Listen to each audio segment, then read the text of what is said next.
I got an Amazon fresh haul. It's just a small one. It's what I couldn't find at Walmart.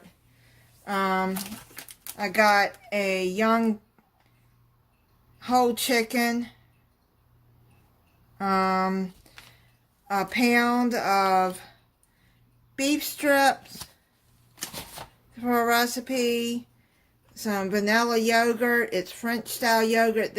I like the French style yogurt by Oui. It's good. This replaces the one that got busted from Walmart. They gave me a refund. Diced the Rotel tomatoes.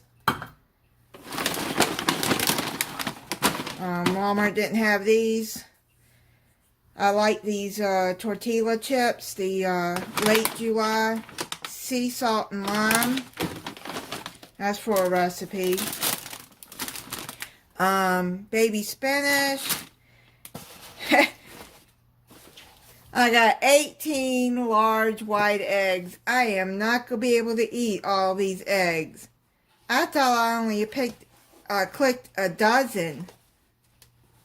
Oh my goodness, I don't know what I was thinking. I guess I wasn't paying close attention and I just clicked it. I had no idea I picked out 18 eggs. Well, I don't know. I guess what I'm going to do with all these eggs. I don't even see a date. It says sell by, but I don't see a date on it. Okay. Oh, here we go. February 9th. Yeah, I'm not going to be able to eat all those eggs. Okay, well, that is it for the Amazon Fresh haul.